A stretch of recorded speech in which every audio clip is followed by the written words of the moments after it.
प्रिय विद्यार्थियों, आप सभी के लिए बिल्कुल ही एक नए वीडियो में लेकर आपके सामने हाजिर हो गया हूँ। यह जो वीडियो है कक्षा 12वीं के विद्यार्थियों के लिए है और विषय हो रहा है हिंदी। हिंदी का मैं एक कहानी लेकर आपके सामने प्रस्तुत हुआ हूँ और उस कहानी का शीर्षक है कोसी का घटवार और जिसके लेखक है शेखर जोशी।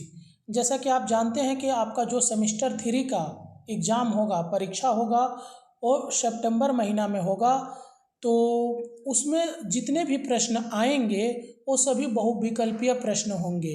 यानी एक क्वेश्चन होगा, उसके 4 जो है विकल्प दिए रहेंगे और उसी विकल्प में से कोई एक आंसर सही होगा। तो उसी को ध्यान में रखते हुए हमें ज़रूरी है, आपको ज़रूरी है कि कहानी को एकदम लाइन बाय लाइन समझना बहुत ज़्यादा ज़रूरी है, क्योंकि कहाँ से प्रश्न उठाकर दिया जाएगा यह बता पाना असंभव है। तो लाइन बाय लाइन कहानी को समझना बहुत ज़्यादा ज़रूरी है। तो मैं इस वीडियो में मैं कोसी का घटवार कहानी को आपको लाइन बाय लाइन समझाऊंगा। ठीक है, वीडियो को लाइक करिए और कमेंट करके बताइए कि आप वेस्ट बंगाल के किस डिस्ट्रिक्ट से मेरे इस वीडियो को देख रहे हैं। और मैं पूरे दावे के साथ यह कह सकता हूं कि यह जब आप वीडियो पूरा देखिएगा, इसके बाद कोसी के घटवार से कहीं पर भी प्रश्न आएगा, किसी भी तरह का प्रश्न आएगा, तो आप उसको आसानी से सही विकल्प पे जरूर आप टिक कर दीजिएगा। बस आप वीडियो को बिना स्किप किए हुए पूरा देखिएगा। ठीक है, तो अगर आपको पीडीएफ चाहिए हिंदी का, तो इस वीडियो के डिस्क्रिप्शन में मेरा व्हाट्सअप नंबर दिया गया है, वहां से जुड़कर कुछ टर्म्स एंड कंडीशन पर आपको पीडीएफ भी जरूर प्रोवाइड किया जाएगा। तो कोसी का घटवार कहानी शुरू करने से पहले इसके कुछ मुख्य बातों को हमें जान लेना बहुत ज़्यादा ज़रूरी है। तो चलिए थोड़ा उसको आप लोग ध्यान से सुन लीजिए कि यह कहानी जो है 1958 में प्रकाशित शेखर जोशी की कहानी संग्रह कोसी का घटवार से ली गई है। ठीक है, उसके बाद यह कहानी नई कहानी के अंतर्गत पहाड़ी परिवेश की कहानी है। इसमें पहाड़ी जीवन की झलक भी दिखाई देती है।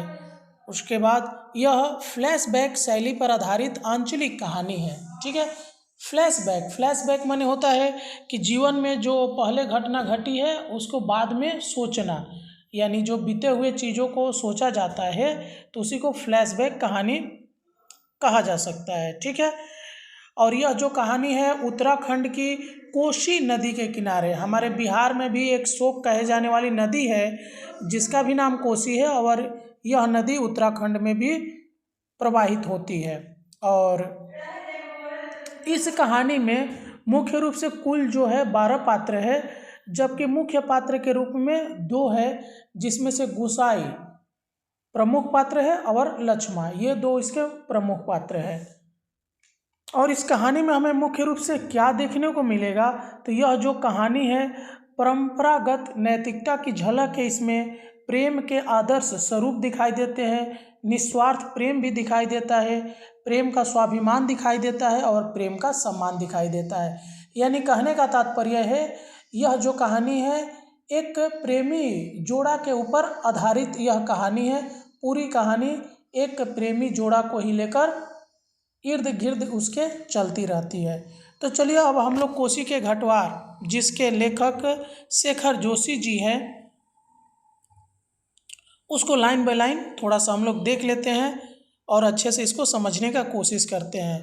तो चलिए, गुसाई का मन चिलम में भी नहीं लगता। चिलम यानी जो है एक नशीला पदार्थ होता है जिसको पिया जाता है। मिहल की छांव से उठकर वह फिर एक बार घट यानी पंचक्की, और मिहल जो है, मिहल एक पेड़ का नाम है। ठीक है, पंचक्की का मतलब होता है बच्चों कि एक ऐसी चक्की जो पानी की सहायता से चलती है, यानी आटा पीसने वाली एक ऐसी चक्की जो किसी डीजल या पेट्रोल से नहीं चलती है बल्कि पानी की सहायता से चलती है। ये चक्की खास तौर पे ऐसे जगह पे लगाया जाता है जिसकी सहायता से, माने पानी जो ऊपर से नीचे पानी गिरता है उसकी सहायता से मोटर को चलाकर और उस मोटर को चक्की पीसने वाले बेल्ट से जोड़कर उससे आटा क्या किया जाता है, पीसा जाता है। वैसे जगह में यह जो है पंचक्की लगाई जाती है। ठीक है, के अंदर आया। अभी खप्पर में एक चौथाई से भी अधिक गेहूं शेष था। खप्पर में हाथ डालकर, क्या कर रहा है, खप्पर में हाथ डालकर उसने व्यर्थ ही उल्टा पलटा और चक्की के पाटों के वृत्त में फैले हुए आटे को झाड़कर एक ढेर बना दिया। बाहर आते आते उसने फिर एक बार और खप्पर में झांक कर देखा, जैसे यह जानने के लिए कि इतनी देर में कितनी पिसाई हो चुकी है, परंतु अंदर की मिकदार में कोई विशेष अंतर नहीं आया था। मिकदार का मतलब होता है बच्चों मात्रा, हाँ, मिकदार का मतलब क्या होता है, मात्रा होता है। माने उसे कोई विशेष मात्रा, जो गेहूँ पीसा जा रहा था या कोई अनाज पीसा जा रहा था, उसमें कोई विशेष अंतर उसे दिखाई नहीं दिया है। खस खस की ध्वनि के साथ अत्यंत धीमी गति से ऊपर का पाठ चल रहा था। घट का प्रवेश द्वार बहुत कम ऊंचा था। खूब नीचे तक झुक कर वह बाहर निकला। सिर के बालों और बाहों पर आटे की एक हल्की सफ़ेद परत बैठ गई थी। खंबे का सहारा लेकर वह बुदबुदाया, जा साला, सुबह से अब तक 10 पसेरी भी नहीं हुआ। सूरज कहाँ का कहाँ चला गया। कैसी अनहोनी बात है। बात अनहोनी तो है ही, जेठ बीत रहा है, आकाश में कहीं बादलों को नामो निशान भी नहीं है।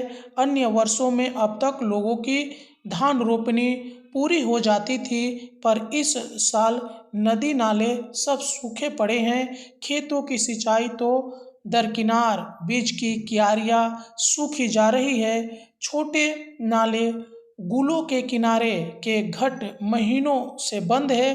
कोसी के किनारे है गुसाई का यह घट, पर इसकी भी चाल ऐसी कि लद्दू घोड़े की चाल को मात देती है। यानी जो उसकी घट थी बहुत अच्छे से नहीं चल रही थी, बहुत धीरे धीरे चल रही थी, क्योंकि जिस पानी की सहायता से चक्की चल रही थी वो पानी ही बहुत कम था। माने पानी रहेगा तब तो चक्की तेजी से चलेगी, तो पानी ही बहुत कम था। चक्की के निचले खंड में छछीर की आवाज़ के साथ पानी को काटती हुई मथानी। देखिए मथानी का मतलब मथानी जो है, माने मथानी उसमें एक लगा हुआ यंत्र का नाम है। मथानी इससे ज़्यादा शोर करती है। इसी मथानी का वह शोर होता था कि आदमी को अपनी बात नहीं सुनाई देती, और अब तो भले नदी पार कोई बोले तो बात यहाँ सुनाई दे जाए। ठीक है। छप छप छप पुरानी फौजी पैंट को घुटनों तक मोड़कर गुसाई पानी की गुल के अंदर चलने लगा। यानी देखिए जो गुसाई है, जो मुख्य पात्र है कोसी के घटवार का, वो क्या था, पहले फौज में था। वो फौज में नौकरी किया और फौज में 15 साल नौकरी करने के बाद वापस आ गया ही, आपको बाद में पता चलेगा। तो क्या किया है कि अपने फौजी पैंट को मोड़कर छप छप करके आगे जाके देखना चाहता था कि हालांकि पानी स्पीड क्यों नहीं आ रहा है तेजी से, कहीं कोई सुराख निकास हो तो बंद कर दे, वह बूंद पानी भी बाहर न जाए। बूंद बूंद की कीमत है इन दिनों प्रायः आधा फरलांग चलकर वह बांध पर पहुंचा। नदी की पूरी चौड़ाई को घेर कर पानी का बहाव घट की गुल की ओर मोड़ दिया गया था।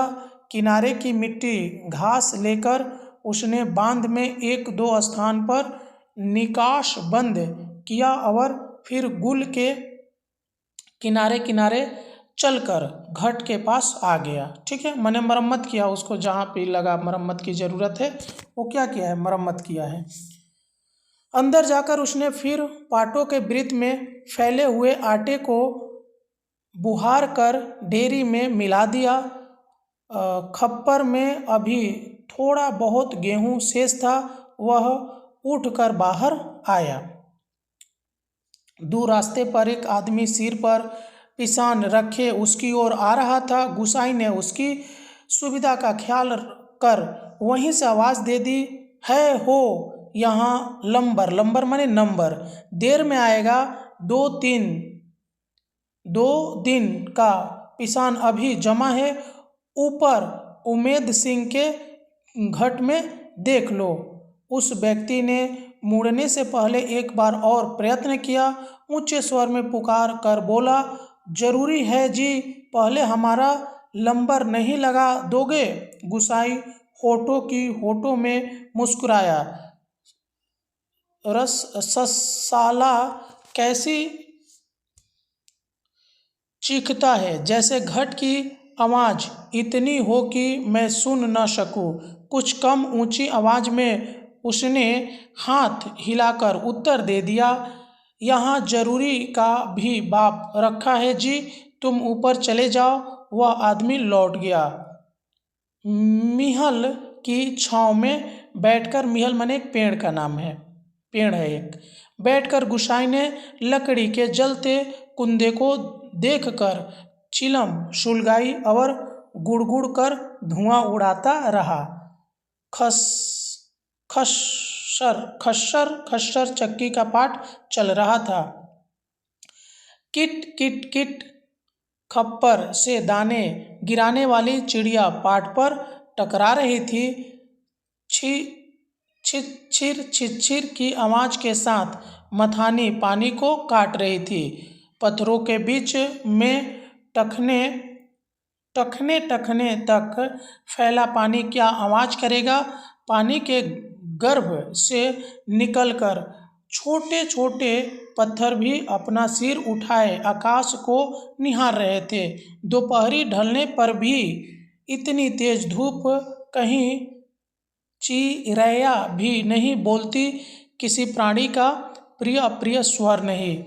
सूखी नदी के किनारे बैठा गुसाई सोचने लगा, क्यों उस व्यक्ति को लौटा दिया? लौट तो वह जाता ही घट के अंदर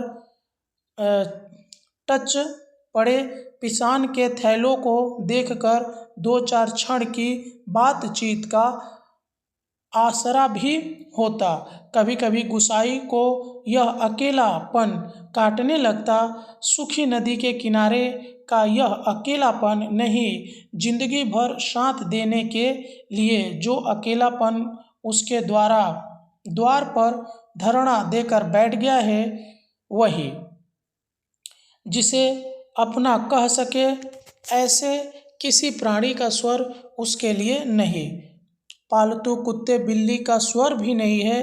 क्या ठिकाना ऐसे मालिक का जिसका घर द्वार नहीं, बीबी बच्चे नहीं, खाने पीने का ठिकाना नहीं। यानी जो गुसाई है बिल्कुल ही अकेला है। घुटनों तक उठी हुई पुरानी फौजी पैंट के मोड़ कर गुसाई ने खोला। गुल में चलते हुए वह हिस्सा थोड़ा भीग गया था, पर इस गर्मी में उसे भीगी पैंट की यह शीतलता अच्छी लगी। पैंट की सलवटों को ठीक करते करते गुसाई ने हुक्के की नली से मुंह हटाया। उसके होठों में बाएं कोने पर हल्की सी मुस्कान उभर आई। बीती बातों की याद गुसाई सोचने लगा, इसी पैंट की बदौलत यह अकेलापन उसे मिला है। यानी फ्लैशबैक में अब कहानी जा रही है। देखिए, अपने बीते हुए बातों को सोच रहा है। नहीं याद करने को मन नहीं करता, बहुत पुरानी बातें वह भूल गया है, पर हवलदार साहब की पैंट की बात उसे नहीं भूलती। ऐसे ही फौजी पैंट पहनकर हवलदार धर्म सिंह आया था। लॉन्ड्री की धुली नोकदार क्रीज वाली पैंट, वैसी ही पैंट पहनने की महत्वाकांक्षा लेकर गुसाई फौज में गया था। पर फौज से लौटा तो पैंट के साथ साथ जिंदगी का अकेलापन भी उसके साथ आ गया।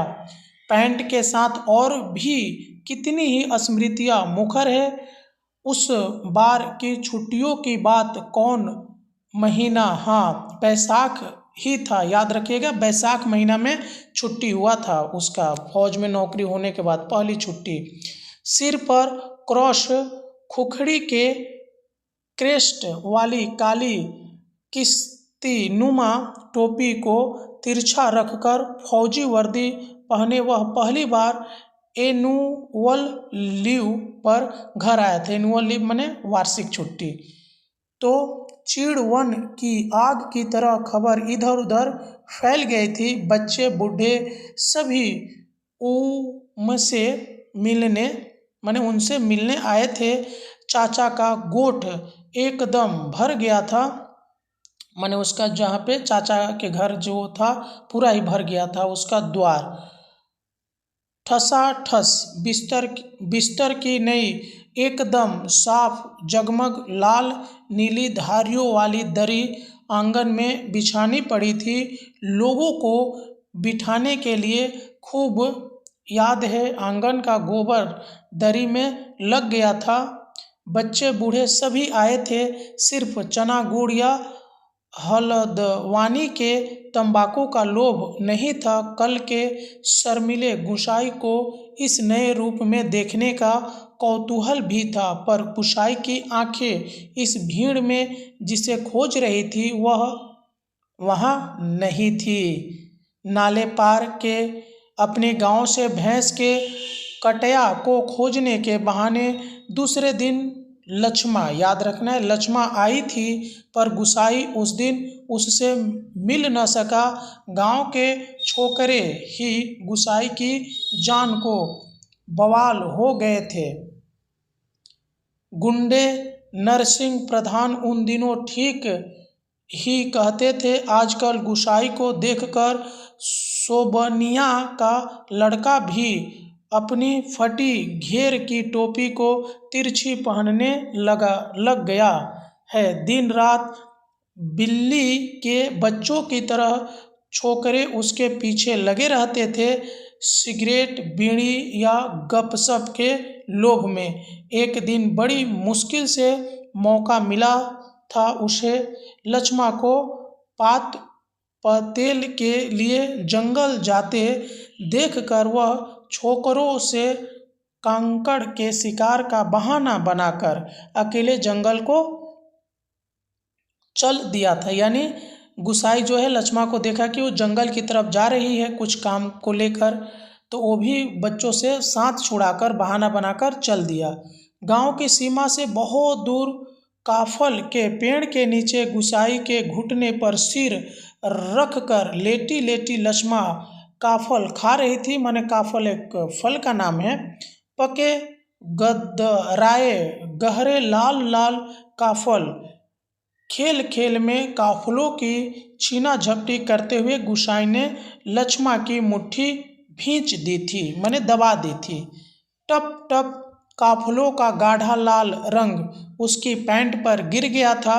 लक्ष्मा ने कहा था, इसे यहीं रख जाना, मेरी पूरी बाह की कुर्ती इसमें से निकल आएगी। वह खिलखिलाकर अपनी बात पर स्वयं ही हंस दी थी। पुरानी बात क्या कहा था गुसाई ने, याद नहीं पड़ता। तेरे लिए मखमल की कुर्ती ला दूंगा मेरी सुआ, यह कुछ ऐसा ही। पर लक्ष्मा को मखमल की कुर्ती किसने पहनाई? पहाड़ी पार के रमुआ ने, जो तुरनी साड़ लेकर उसे बेवाहने आया था। माने जो लक्ष्मा थी उसका विवाह किसके साथ हो गया था? रमुआ, जो पहाड़ी के उस पार रहता था, जिसके आगे पीछे भाई बहन नहीं, माई बाप नहीं। परदेसी में बंदूक की नोक पर जान रखने वाले को छोकरी कैसे दे हम, लक्ष्मा के बाप ने कहा था। माने लक्ष्मा के बाप को यह बात पसंद नहीं था कि वह अपनी बेटी की शादी आपका गुसाई से करे, क्योंकि गुसाई के आगे पीछे कोई नहीं था, उसके माँ बाप भी नहीं थे, भाई बहन भी नहीं था, वो बिल्कुल अकेला था। इसीलिए वो चाहता था कि अकेले से अपनी बेटी का साथ कैसे देगा।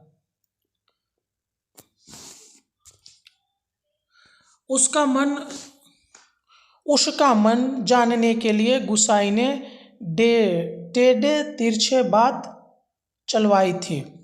उसी साल मंगसीर को एक ठंडी उदास शाम को गुसाई की यूनिट के सिपाही किशन सिंह ने क्वार्टर मास्टर स्टोर के सामने खड़े खड़े उससे कहा था, हमारे गांव के राम सिंह ने जिद की तभी छुट्टियां बढ़ानी पड़ी। इस साल उसकी शादी थी। खूब अच्छी औरत मिली है यार, शक्ल सूरत भी खूब है, एकदम पटाखा, बड़ी हंसमुख है। तुमने तो देखा ही होगा, तुम्हारे गांव के नज़दीक की है, लक्ष्मा। लक्ष्मा कुछ ऐसा ही नाम है। गुसाई को याद नहीं पड़ता कौन सा बहाना बनाकर वह किशन सिंह के पास से चला आया था। रम डे रम डे था उस दिन। हमेशा आधा पैग लेने वाला गुसाई उस दिन 2 पैग रम लेकर अपनी चरपाई पर पड़ गया था। हवलदार मेजर ने दूसरे दिन पेशी करवाई थी। मलेरिया प्रिकॉशन न करने के अपराध में सोचते सोचते गुसाई बुदबुदाया, अस्साला एडजुटेंट। ठीक है, यानी जो गुसाई को है अपने ही रेजिमेंट के किशन सिंह से यह बात पता चला था कि लक्ष्मा का विवाह हो गया है रमुआ से। गुसाई सोचने लगा, उस साल छुट्टियों में घर से विदा होने से एक दिन पहले वह मौका निकालकर लक्ष्मा से मिला था। गंगानाथ जू की कसम, जैसा तुम कहोगे मैं वैसा ही करूँगी, आंखों में आंसू भरकर लक्ष्मा ने कहा था। मन लक्ष्मा ने कसम खाया था गंगानाथ जू की। ठीक है, ये भी याद रखना है आपको।